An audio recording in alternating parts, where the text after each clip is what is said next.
আসসালামু আলাইকুম ওয়া রাহমাতুল্লাহি ওয়া বারাকাতুহু। আজকে আবারও আপনাদের সম্মুখে হাজির হলাম নতুন একটি বিষয় নিয়ে। বিষয়টি হচ্ছে যে বনি আদম, আমরা মানুষ যারা গুনাহ করে থাকি, তো একটি গুনাহ করলে আপনার আমার বিপক্ষে 8জন সাক্ষী থাকবে। এই 8জন সাক্ষী এমন সাক্ষী যাদের বিষয়ে আলোচনা করব ইনশাআল্লাহ। তো আল্লাহ তাআলা 1 নম্বর সূরাতুল জিলজালাহ আয়াতে কারিমা 4 ও 5 আল্লাহ তাআলা ইরশাদ করেন, আল্লাহ তাআলা আমাদেরকে জানিয়ে দেন যে তুমি বান্দা গুনাহ করলে সাক্ষী হিসেবে কে থাকবে। বিসমিল্লাহির রহমানির রহিম। ইয়াউমাইযিন তুহাদ্দিসু আখবারাহা, সেই দিন যেই দিন জমিন বলে দিবে, অর্থাৎ আপনি যে জায়গায়, জমিনের যে স্থানে আমি গুনাহ করেছি, জমিন বলে দিবে।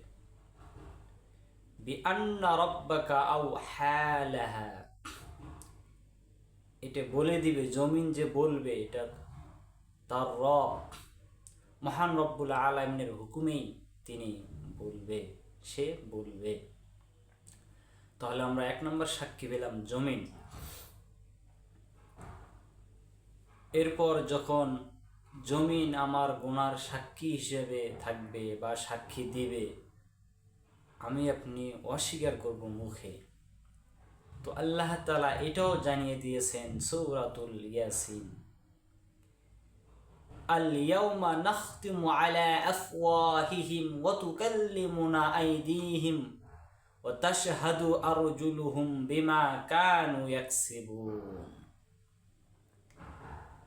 জমিন যখন সাক্ষী দিবে তোমার গুনার ব্যাপারে, হয়তো আপনি ভাববো, মুখে আমরা অস্বীকার করব, না আমি গুনাহ করিনি, কিন্তু সেই দিন আল ইয়াউমা নাখতিমু আলা আফওয়াহিহিম, তাদের মুখে মোহর করে দেওয়া হবে, মোহর মেরে দেওয়া হবে।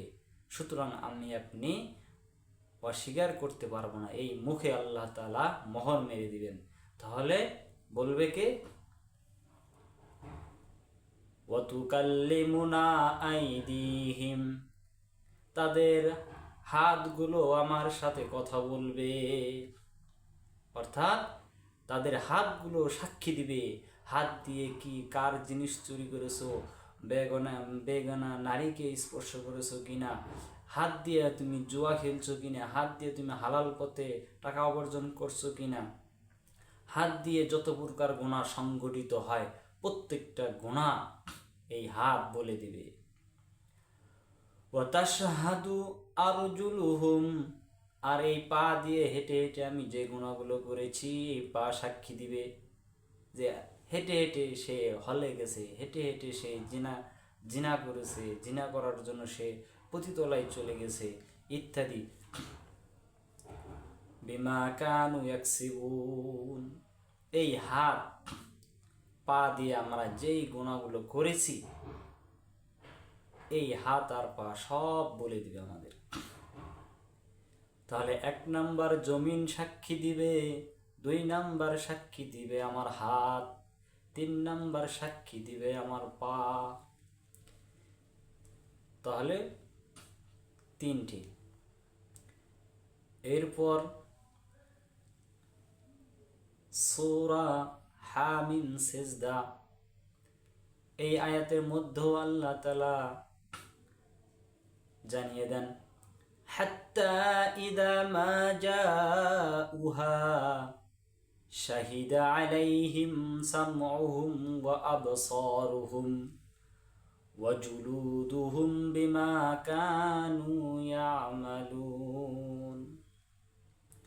অবশেষে যখন তাদেরকে সেইখানে পৌঁছবে, অর্থাৎ সেখানে পৌঁছবে মানে জাহান্নামের আগুনের নিকটে বা জাহান্নামের নিকটে যখন তারা পৌঁছবে, শাহিদা আলাইহিম সামউহুম, তাদের কানগুলো তাদের বিপক্ষে সাক্ষী দিবে, ওয়া আবসারুহুম, তাদের চোখগুলো তাদের বিপক্ষে সাক্ষী দিবে, ওয়া জুলুদুহুম, তাদের ত্বক চামড়াগুলো তাদের বিপক্ষে সাক্ষী দিবে, বিমা কানু ইয়ামালুন, তাদের কৃতকর্মের, তাদের কৃতকর্মের সম্পর্কে কান সাক্ষী দিবে, চোখ সাক্ষী দিবে, চামড়া সাক্ষী দিবে।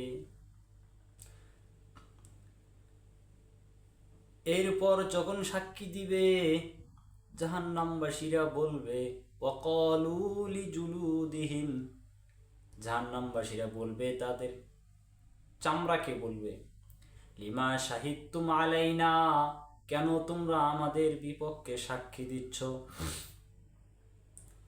তখন তাদেরকে তারা বলবে, ক্বালু আনতাকানাল্লাহ, আল্লাহ তাআলা আমাদেরকে বাক শক্তি দিয়েছেন, আল্লাযী আনতাকা কুল্লা শাইইন, যিনি বাক শক্তি দান করেছেন প্রত্যেক জিনিসকে, ওয়া হুয়া খালাকাকুম আউওয়ালা মাররাতিন, আর তিনি প্রথমবার সৃষ্টি করেছেন, ওয়া ইলাইহি তুরজাউন, আর তার কাছেই আমাদেরকে প্রত্যাবর্তন করতে হবে, তার কাছেই ফিরে যেতে হবে। তো এখানে আমার হাত, আমার পা, আমার চোখ, আমার কান, আমার ত্বক, প্রত্যেকটা অঙ্গ আমার বিপক্ষে সাক্ষী হবে, বিপক্ষে সাক্ষী দিবে। আপনি যদি একটা গুনাহ করে থাকি, তাহলে এই অঙ্গগুলো, এই হাত আমার থাকবে না, এই চোখ আমার থাকবে না, এই চামড়া আমার থাকবে না, এই পা আমার থাকবে না, এগুলো আমার বিপক্ষে সাক্ষী দিতে থাকবে। তো এখানে 1 নম্বর জমিন, 2 নম্বরে হাত, 3 নম্বরে পা, 4 নম্বরে কান, 5 নম্বরে চোখ, 6 নম্বরে জুলুদ অর্থাৎ চামড়া। তাহলে এই 6 জন আমার বিপক্ষে সাক্ষী দিবে ভাই। এই জন্য সম্মানিত দর্শক, যারা আমরা এই আলোচনাটা শুনবো, দেখব, তারা একটি গুনাহ করার, যখন আমরা গুনাহ করব, আমরা এই জিনিসগুলো খেয়াল রাখবো যে আমার বিপক্ষে সাক্ষী হবে কি। অস্বীকার করার মতো কোনো রাস্তা নেই। আর বাকি যে 2টি রয়েছে, ইনশাল্লাহ এর পরবর্তী ভিডিওতে আপনাদেরকে জানাবো। তো আল্লাহ তাআলা আমাদেরকে সমস্ত গুনাহ থেকে বেঁচে থাকার তৌফিক দান করুক। ওয়াখিরি দাওয়ানা আনিল হামদুলিল্লাহি রাব্বিল আলামিন। আসসালামু আলাইকুম ওয়া রাহমাতুল্লাহি ওয়া বারাকাতুহু।